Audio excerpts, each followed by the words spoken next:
Cuando uno quiere contar cosas, experiencias, pensamientos, vivencias, pues depende de quién sea, de la vida que haya llevado, le sale un librito finito o un tocho de 300.000 hojas, que es lo que le ha pasado al señor Baltasar Garzón, al que ya saludamos porque tenemos aquí en el estudio, que ha publicado un libro que se llama En el punto de mira, Baltasar Garzón, En el punto de mira, y que ha venido a presentarnos hoy al programa.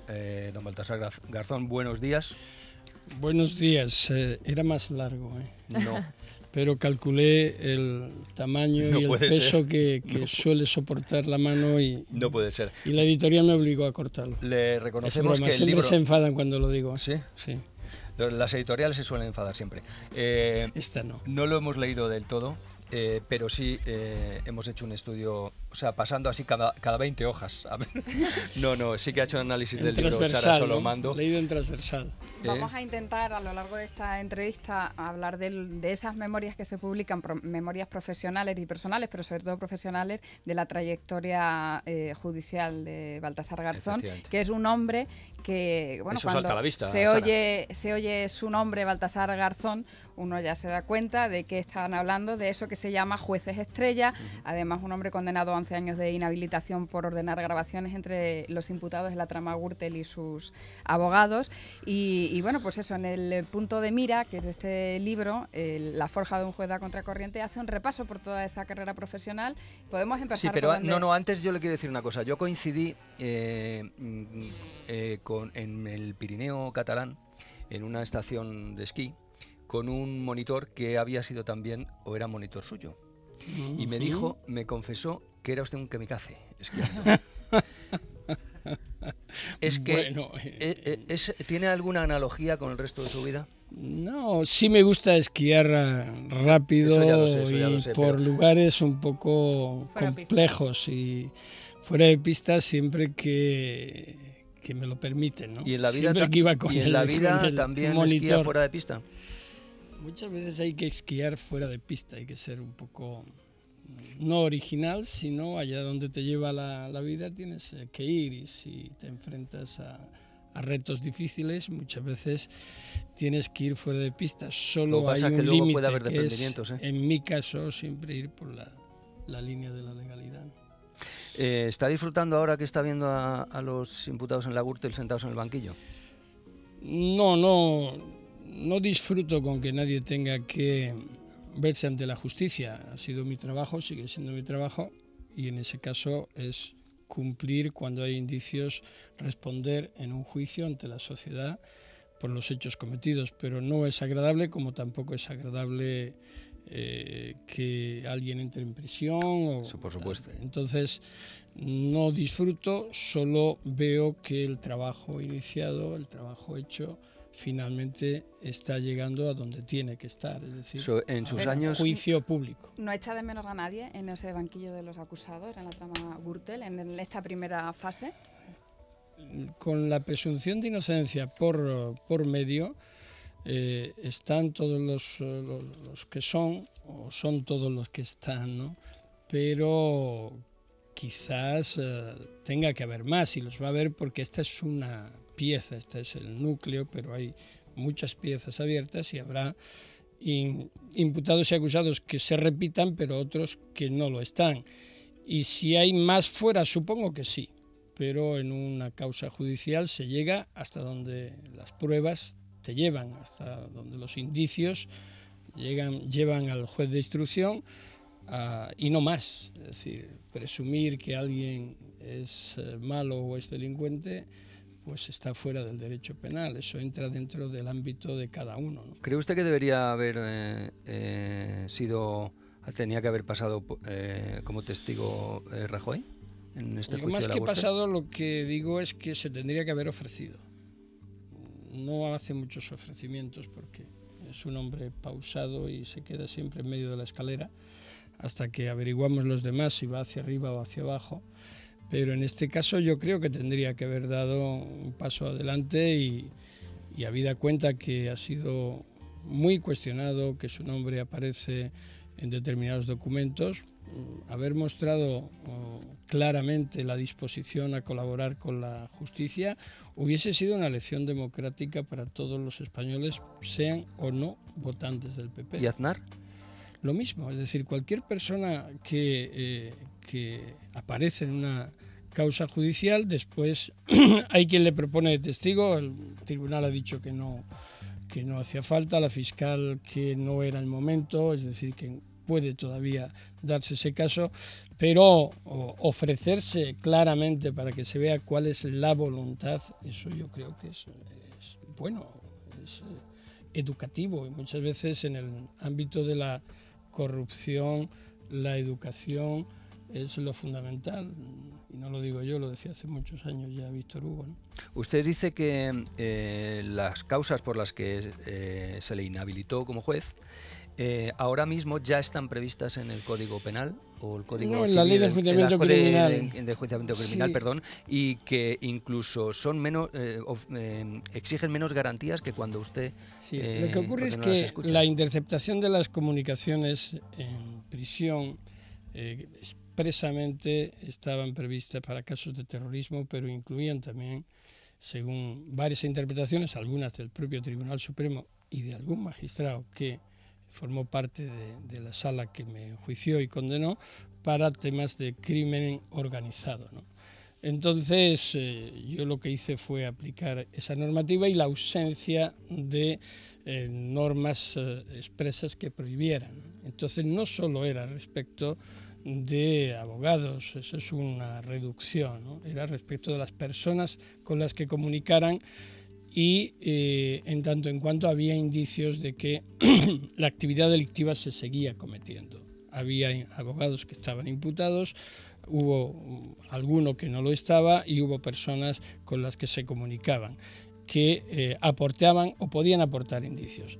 Hoy día lo que ha hecho la Ley de Enjuiciamiento Criminal en la reforma del 2015, por tanto vigente desde diciembre de ese año, es aclarar un poco más y prevé la posibilidad de interceptación de las comunicaciones cuando haya abogados imputados, incluso cuando no lo están, con determinados requisitos y restricciones. Es decir, ahora sí hay una previsión legal. Lo que ocurrió en mi caso es, que el delito se creó en la sentencia respecto de mí. Que ahora no le podrían inhabilitar. Yo pienso que con la ley en la mano ahora sería bastante complicado, y desde luego si se quebranta ahora ese precepto, ¿no?, entonces sí que se podría decir que conscientemente se ha infringido la norma, pero si no está previsto, haces la interpretación y hay el principio de libertad de interpretación en España, pues es muy difícil que por interpretar una ley te puedan condenar o juzgar por prevaricación. En mi caso ocurrió en 2 ocasiones, ¿no?, en el franquismo y en esto. El Consejo de Europa, es un órgano dependiente del Consejo de Europa, que ahora mismo no me acuerdo cómo se llama, pero usted va a saber cuál es. Nos ha tirado las orejas una vez más hace poquito por la falta de intención en que la justicia se despolitice en este país. ¿Cómo es posible que en una democracia joven, pero al fin y al cabo una democracia, parece ser, que hay en este país, siga teniendo tantísima influencia la política, los políticos en los órganos de la judicatura? Y sobre todo, ¿por qué no se da el paso? ¿Por qué no el Consejo General del Poder Judicial? ¿Por qué no es por sorteos? Menos mal que cambiaste la J por la P a tiempo. ¿Por qué? No, porque el Consejo del Poder Judicial. Hubiese sido un patinazo. Bueno, parecido al de Zapatero. Vamos a ver, habría sido un lapsus lingüe solamente. No busquemos tres pies al gato. No lapsus mentis. Bueno, eso está señor Garzón. Bueno, la politización de la justicia en España, yo creo, además hay una resolución absolutamente reciente de ayer mismo del magistrado del Tribunal Supremo Cándido Conde Pumpido, citando a esa alcaldesa de Valencia y hoy senadora, Rita Barberá, para el 21 de noviembre por presunto delito de blanqueo, en el que advierte de ese riesgo al resolver sobre la acusación popular del Partido Socialista, aceptándola, pero diciendo que hay riesgo de esa politización. Nunca ha venido de parte de la política, cuando se decía, perdón, de la judicatura, cuando se decía se está judicializando la política. No, yo creo que ahora sí hay un riesgo y luego sí lo podemos comentar. Pero usted fue político también, ¿eh? Sí, pero lo que quiero decir es que siempre se investigan hechos concretos, a personas concretas, y no puede ser un blindaje el ser político. Ya están los blindajes de la inmunidad parlamentaria, etcétera. Por tanto, la politización de la justicia se produce en sus órganos de gobierno y también en el Tribunal Constitucional. Es que claro, pero la culpa no es solo de los políticos. No, por supuesto. Sé que me enrollo mucho, pero quiero terminar la idea. No, ya le corto yo. Si veo que se alarga, lo corto. No es culpa de los políticos. Los políticos pueden elegir, pero a partir de la elección del magistrado o del responsable judicial correspondiente, si no es independiente, ya no es culpa del político, es culpa de la propia persona. Claro, efectivamente. Porque cuando se oye, cuando se habla, cuando lees titulares que dicen, que hablan de los jueces, dicen, como hay una mayoría de jueces conservadores o como hay una mayoría de jueces progresistas, o sea, ya estás dando por sabido que exactamente el sentido del voto, en el caso que sea, va a estar inclinado de un lado o de otro. Con pero lo cual, eso no es malo, ¿no? Yo no lo interpreto así. Es decir, o sea que lo que no podemos los jueces es estar lobotomizados o tener encefalograma plano, ¿no?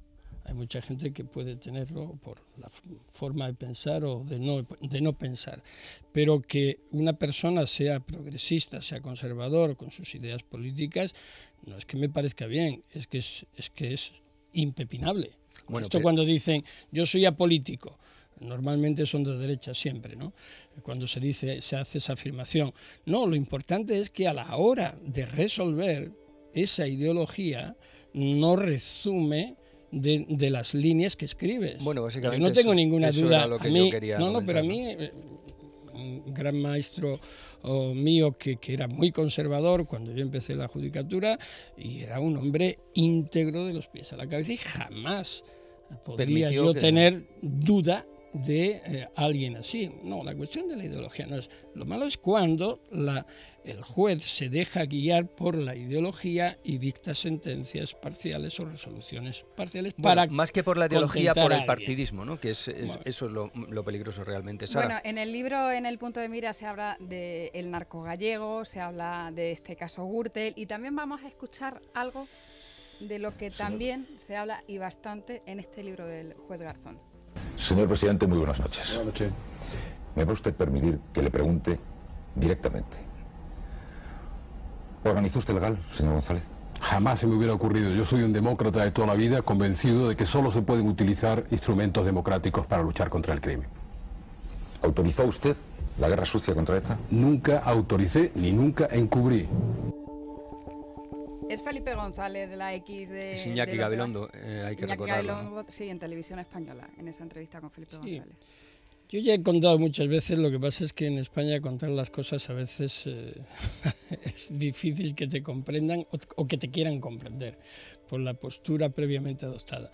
Cuando yo dicto esa resolución, que fue un informe a la Sala de lo Penal de la Audiencia Nacional en julio del año 88, entonces era 4 meses llevaba en la Audiencia Nacional, hice un pequeño organigrama donde en la base estaban los mercenarios, luego estaban los policías Amedo y Domínguez, sí. Luego y a partir de ahí ponía superiores y una X, que era la incógnita. Y sigue siendo para mí esa incógnita. A partir de ahí, medios de comunicación, políticos, estudiosos, todos los que quieran, identificaron esa X con Felipe González. Y siempre me preguntan lo mismo. Y yo digo, no puedo afirmar esto ni lo voy a afirmar nunca. Me dicen, es que usted lo sabe. No, yo puse una X y sigo sin despejar esa X. Y cuando hubo elementos para proponer al tribunal que tenía que decidir quién era qué y qué había hecho, lo hice. Fue julio del 95, que yo elevé la exposición razonada en el caso Segundo Marey, del secuestro de Segundo Marey, y identificaba, entre otros, al entonces presidente del gobierno, y después en el caso Oñaderra, en los papeles del CSIC, también en el año 99. En ambos casos el Tribunal Supremo dijo no hay elementos suficientes, por tanto no se sigue adelante.